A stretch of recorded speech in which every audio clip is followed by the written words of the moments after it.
Bom dia, mulheres de Deus. Deus vos abençoe. Como está sendo a caminhada? Está difícil conciliar? Tenhamos paciência, tenhamos disponibilidade, disposição, docilidade à divina ordem, para que possa ordenar os nossos afetos, ordenar as nossas vidas, o trabalho cotidiano. E por isso, chegando nesse caminho em vista de Pentecostes, vamos clamar a presença do Espírito Santo, que a divina ordem venha nos auxiliar no caminho rumo ao céu. Vinde, Espírito Santo, enchei os corações dos vossos fiéis e acendei neles o fogo do vosso amor. Enviai o vosso Espírito, e tudo será criado, e renovareis a face da terra. Oremos.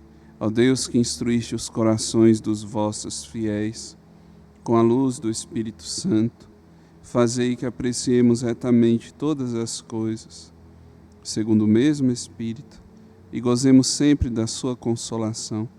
Por Cristo, Senhor nosso. Amém.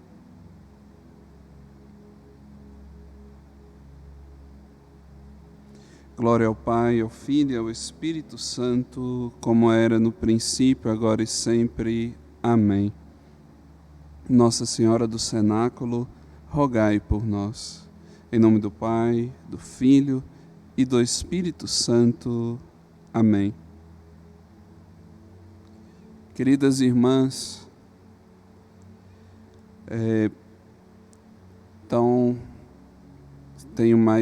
fui incumbido de mais essa tarefa de falar sobre coisas eternas. Então, dos novíssimos, hoje vou me ater ao purgatório. Do céu e do inferno, acredito que o purgatório é o que mais gerou polêmicas e tensões na nossa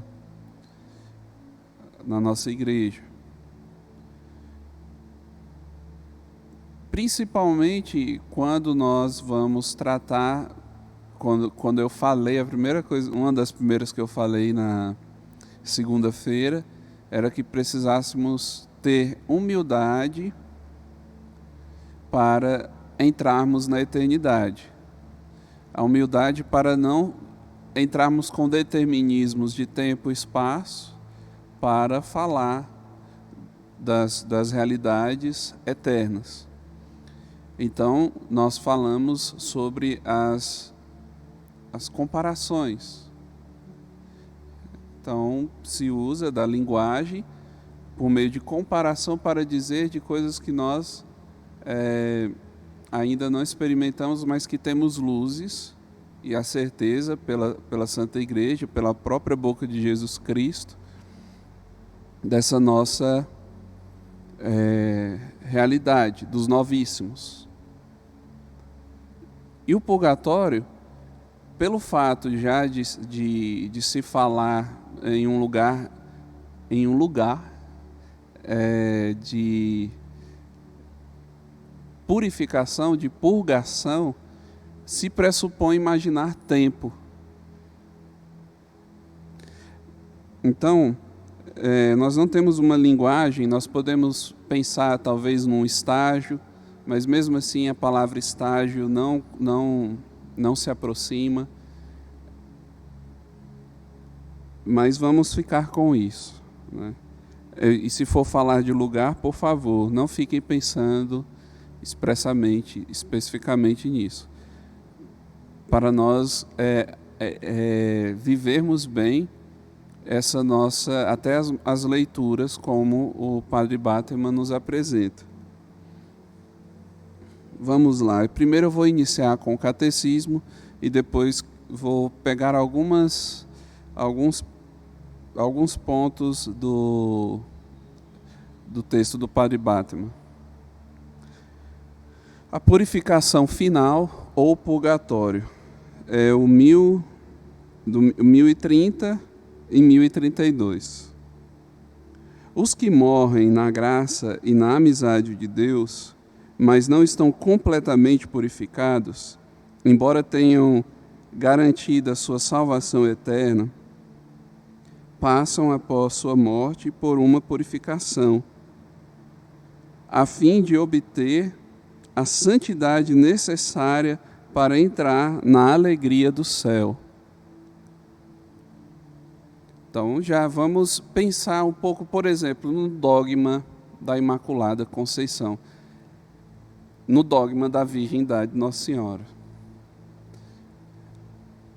Onde há abertura para o verbo passar,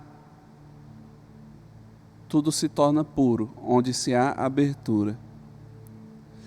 Nossa Senhora, então, também passou pelo caminho da salvação em Jesus Cristo, só que de forma totalmente diferente da nossa, antes, na Imaculada Conceição. Então, o momento em que que se vê essa disponibilidade livre de Nossa Senhora, já se coloca totalmente numa situação de pureza.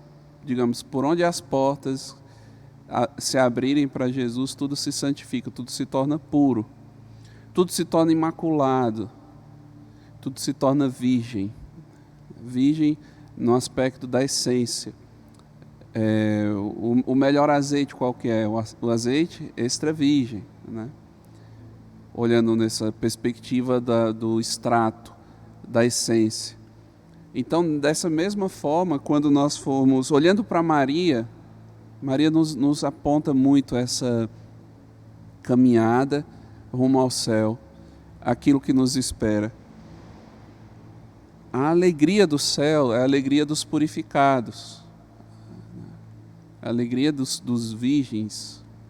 Por isso que os irmãos religiosos, né, vamos entender, né, os padres seculares, que é o meu caso, e tem também os religiosos, que podem ser padres ou não. Eles fazem expressamente o voto de pobreza, castidade e obediência, como um sinal, uma das questões desses votos, né? Um sinal daquilo que viveremos no céu, a comunidade dos santos. Então, ao contemplar os irmãos religiosos, pelo menos, né, deve-se, né, esperar ver o céu aqui na terra, de pessoas que vivem expressamente a radicalidade do Evangelho. Claro, o sacerdote ele não faz expressamente os votos, né, de castidade, pobreza e obediência, mas é chamado a viver como Cristo, que é casto, pobre e obediente. Então, não diminui, né? Ao olharem o sacerdote também, olhar a pessoa de Cristo, que está em unidade com a igreja. Então, mas vamos lá. Tudo isso para nós percebermos que para estar no céu, precisa então ter uma adequação da alma. A alma precisa estar adequada, porta estreita. Vamos com calma. A igreja denomina purgatório esta purificação final dos eleitos. Aqui eu estou no catecismo. Que é completamente distinta do castigo dos condenados. Existe uma dor, mas é uma dor distinta. A igreja formulou a doutrina da fé relativa ao purgatório, sobretudo no Concílio de Florença, no Concílio de Trento, fazendo referência a certos textos da Escritura. A tradição da igreja fala do fogo purificador. Quando falou das Sagradas Escrituras, então anotem para vocês rezarem. Anotem aí. 1 Coríntios 3, o versículo 15. 1 Pedro, aqui no Catecismo fala 1 Pedro de 1 a 7, mas podem ler 1 Pedro, capítulo 1, de 6 a 9, em que apresenta essa realidade do fogo necessário para a purificação das almas. É muito bonito perceber que haverá dor. Bonito isso, né? Como na nossa vida estamos sendo podados aqui, vamos entender então essa questão do fogo que está falando. Olhando de novo para a realidade da videira, Jesus falando: eu sou a videira verdadeira e vós os ramos. O ramo que não dá fruta ele corta e queima, né? O ramo que dá fruta ele também corta, passa dor, mas é uma adequação daquele ramo para que gere mais frutos. Assim também é no purgatório. Existe um fogo, existe a dor de adequação. Quando nós olhamos em 1 Pedro, vai falar, né? O ouro é provado no fogo. Assim também as nossas almas serão provadas. Esse ouro que está escondido, né? Que precisa ser então purificado das penas, as penas temporais. Isso é um dado importante.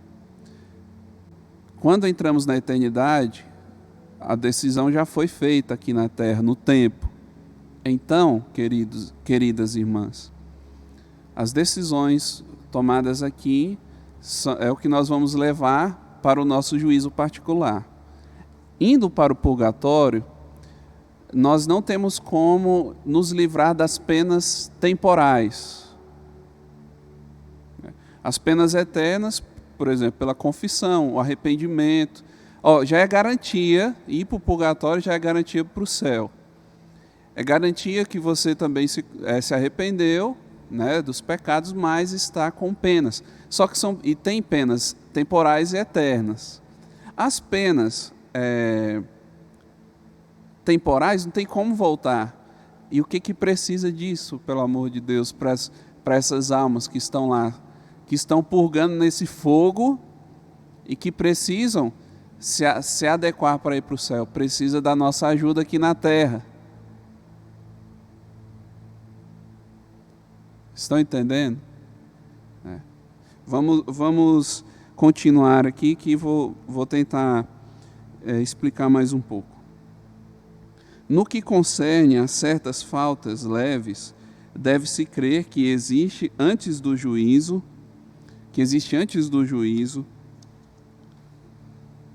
um fogo purificador, segundo o que afirma aquele que é a verdade, dizendo que se alguém tiver pronunciado uma blasfêmia contra o Espírito Santo, não lhe será perdoada, nem no presente século, nem no século futuro.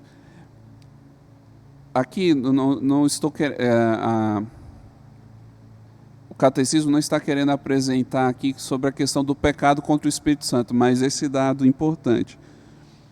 Será perdoada nem no presente século, nem no século futuro. Esse dado de Mateus 12, 32, o século presente e o século futuro, é uma afirmação em que nós percebemos que há uma possibilidade de perdoar na eternidade.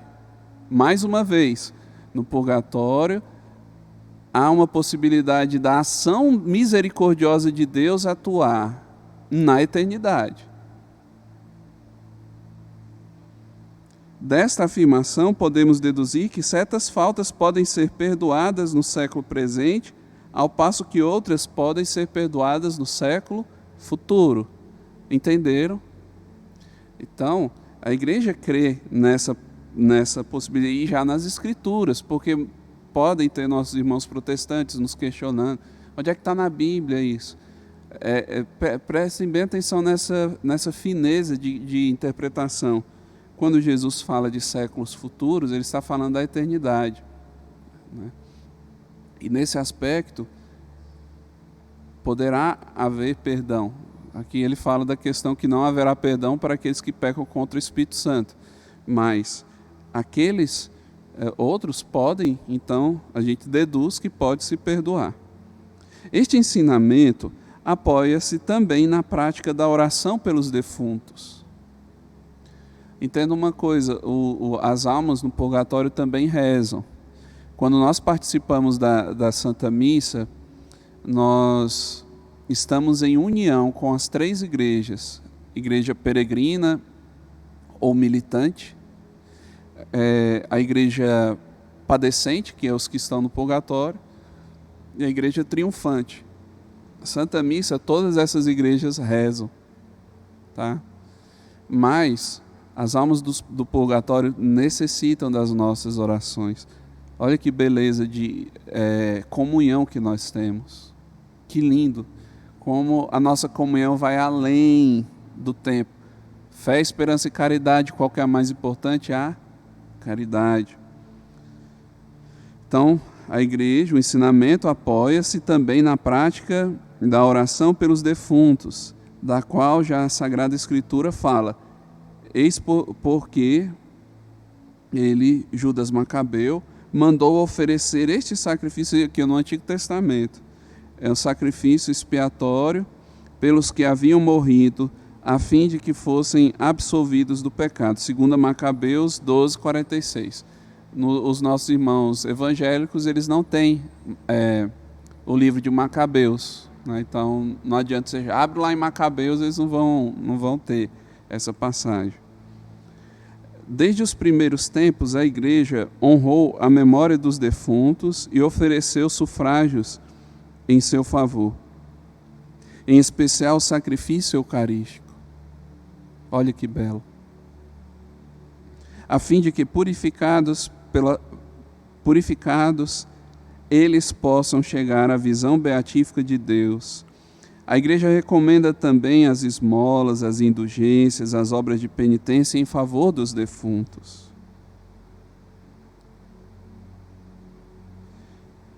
Aqui ele faz uma citação de Jó, né? Levemos-lhe socorro e celebremos sua memória. Se os filhos de Jó foram purificados pelo sacrifício de seu pai, por que deveríamos duvidar de que nossas oferendas em favor dos mortos lhes levem alguma consolação? Não hesitemos em socorrer os que partiram e em oferecer nossas orações por eles. Então, eu li todos os números, os 3 números do catecismo. Bom no catecismo que nas notas de rodapé também tem as referências, que nos ajudam muito a aprofundar mais nossa leitura, nossa oração. Vou abrir aqui. Eu fiquei olhando muito para cá, já estou com torcicolo. Vou olhar ali para frente agora.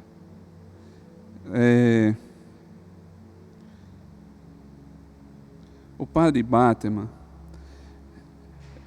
ele antes de falar do purgatório, ele trata das tentações, fala das tentações. Possivelmente vocês escutaram alguém falar sobre as tentações. Depois ele, quando vai falar do purgatório, ele também vai tratando a respeito desse fogo, né? E aí ele dá cada exemplo assim que a gente fica, né? É um fogo mesmo, que assim, nessa linguagem, aquele sofrimento na alma, da alma que deseja tanto ver Deus, mas ainda não consegue. Esse sofrimento. E aí o que eu quero tratar aqui no finalzinho da fala dele é sobre os meios de aliviar essas almas, né? Os meios de aliviar essas almas que estão no purgatório. Por que eu quero tratar a respeito disso? Por quê? Se nós vamos agora em Pentecostes receber a graça do Espírito Santo, o Espírito Santo nos interpela a evangelização e a vivência em comunidade, a vivência no amor. Perceber, então, esse nosso interesse em purificar almas que não são as nossas, mas pensar em outras pessoas, rezar por elas, é uma forma belíssima já de vivermos essa abertura ao Espírito Santo, de vivermos já essa vida em comunidade com todas as igrejas, né, pedindo intercessão então, por essas almas, né, intercedendo por essas almas. Do mesmo jeito que as almas do purgatório rezam na missa, eles também podem interceder por nós. Tem uma fala dessa no nosso catecismo, mas não é com aquela eficácia da intercessão dos santos, claro. Os meios para aliviar essas almas. É a página 147. A chave do purgatório está em nossas mãos. E não pensamos nisto. Entretanto, seria tão fácil. Utilizando as vossas pequenas economias, podeis mandar dizer uma missa por elas, de quando em quando. Ao menos podeis ouvir missa em intenção delas. Podeis rezar, comungar pelo livramento delas. Tende só que tirar o tesouro das indulgências que a Igreja abre com tanta prodigalidade. Como somos ricos nesta terra tão pobre. Como somos ricos nessa terra tão pobre. Como somos poderosos apesar da nossa fraqueza. Pense o poder que tem nas nossas mãos quando nós lucramos em indulgência. Além de receber a purificação das penas temporais e eternas aqui na terra para nós, nós também podemos lucrar para um irmão que está na alma do purgatório sofrendo nesse fogo. E sabemos que é um fogo reparativo.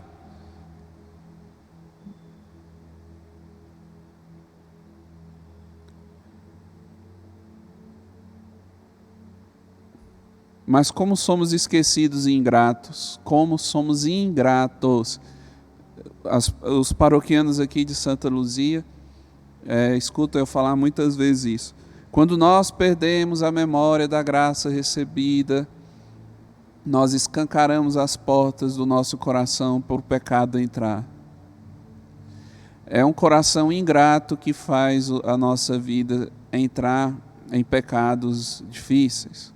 Quando a nossa memória está ok, vivemos o tempo pascal, né, que na missa última de Pentecostes à noite, no domingo, apaga-se o ciro pascal para entrar no tempo comum. E o tempo comum é o momento em que a vela de Cristo ela é acesa em nossos corações e muitas vezes nós esquecemos disso. Esquecemos do poder e da riqueza que nós temos em nossas mãos. Olha só. Então, mas como somos esquecidos e ingratos. Enquanto a nossa vida se passa em futilidades, enquanto procuramos às vezes matar o tempo, poderíamos tão facilmente libertar almas, cuja a campa das nossas lágrimas talvez molhem ainda. A indulgência ganha por uma oração, por uma esmola, por um terço, por uma via sacra, por uma oração jaculatória. Desceria então a apagar algumas manchas e a refrescar lábios sequiosos. Porque muitas vezes vocês percebem, tem muitos irmãos que ficam, padre, essa missa vai ter indulgência, isso aqui recebe indulgência. É bonito perceber pessoas buscando indulgência, e às vezes não só para si, porque tem pessoas que são às vezes egoístas, né, que é indulgência. Mas já está bom, que está querendo se purificar. Mas quando ela oferece também para alguém, se você oferece em estado de graça uma indulgência para alguém, você já está garantindo o céu para essa pessoa. Então, até mesmo, não precisa se ficar rezando sempre para aquela pessoa no sentido de pedir a salvação. Se você já rezou a indulgência para essa pessoa, louva a Deus por isso e vai partindo para outras. Porque quantas e quantas pessoas nós não conhecemos, né, que faleceram e que precisam das indulgências, né? Então, quando nós temos tempo para oferecer essa graça e gastamos tempo com outras coisas, Quando ele vai falar das tentações, ele fala lá dos livros de romance, né? Até tem alguns livros de romance que podem te deixar cair em tentações, então vejam romances não só bons, mas ótimos, né? Que sejam orientados pelos seus diretores e tudo mais. Então, é importante perceber que nós gastamos tempo com muitas coisinhas e caímos em muitas tentações e deixamos muitas almas. É bonito rezar, pelas almas do purgatório, tudo bem, mas escolha uma, faça esse exercício, façamos esse exercício. Como é difícil lembrar de quem está sofrendo, né? Ó, quanto egoísmo existe em nós. Ó, quanto egoísmo. Penso eu que uma oração, uma pessoa que se dispõe com frequência a fazer orações às almas do purgatório, especificando-as, buscando indulgências, essa pessoa ela trabalha no coração, um coração dilatado para a intercessão. Quando ela for santa, essa pessoa já saber interceder. Não só isso, quando for santa, mas aqui na terra ela já sente a leveza do próprio amor.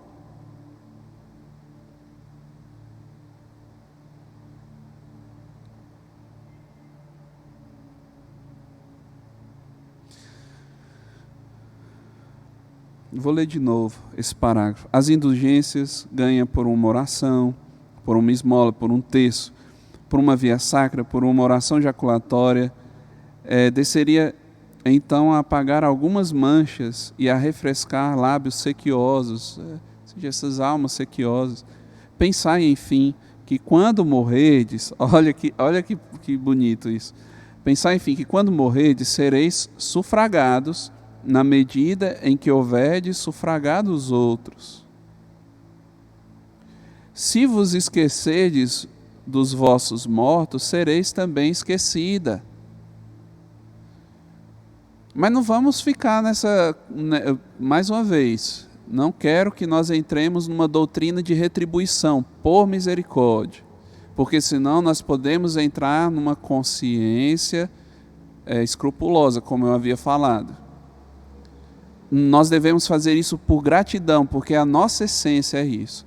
Mas isso é uma consequência. Saber que existe consequência, saber que existe inferno, é importante. Mas devemos agir como São Bernardo diz. Não sei mais porque. Eu amo porque amo. Né?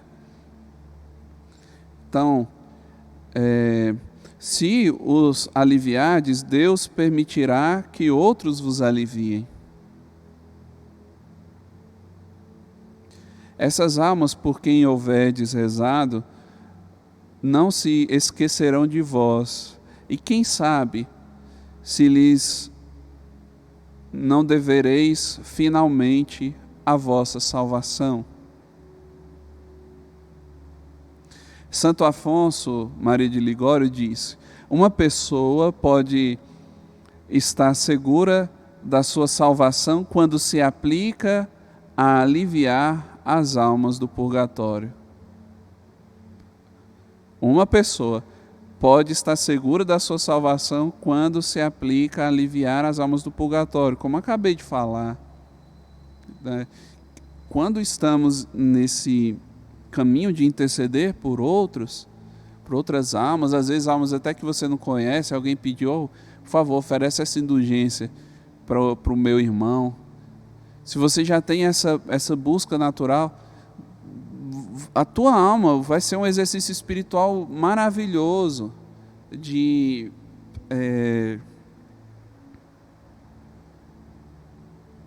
encontro com o Senhor. Um encontro verdadeiro já aqui. Um encontro com a tua própria essência e Deus mesmo, na sua intimidade.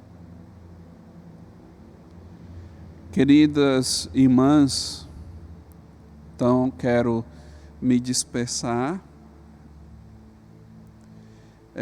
deixando para vocês essa incumbência de cultivar esse costume, dessa comunhão entre as igrejas. Como nós podemos viver a comunhão? Intercedendo uns pelos outros e também pedindo intercessão.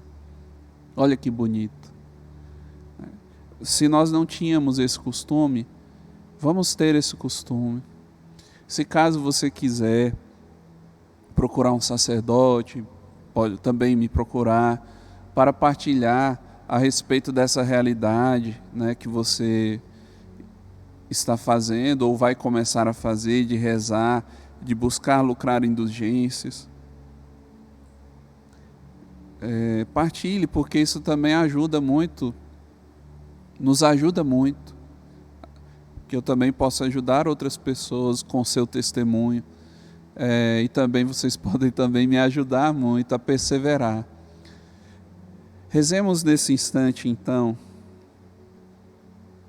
uma Ave Maria, pedindo pelas almas do purgatório, e vamos pensar aqui, então vamos fazer esse exercício, vamos rezar escolha um parente,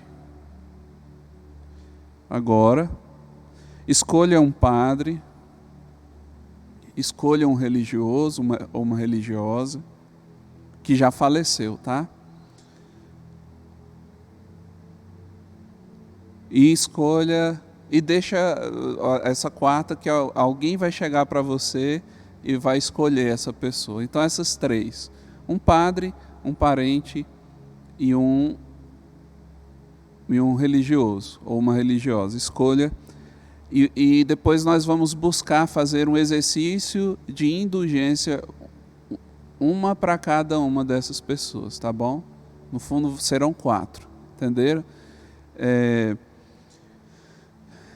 Leiam essas passagens, tentem rezar com essas passagens bíblicas que eu passei.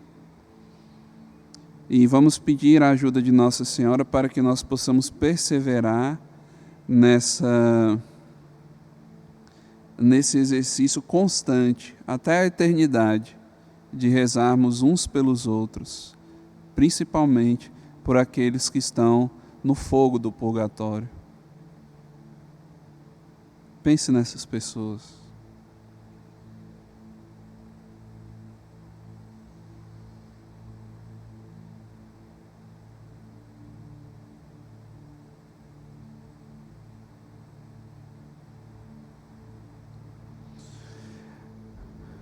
Ave Maria, cheia de graça, o Senhor é convosco.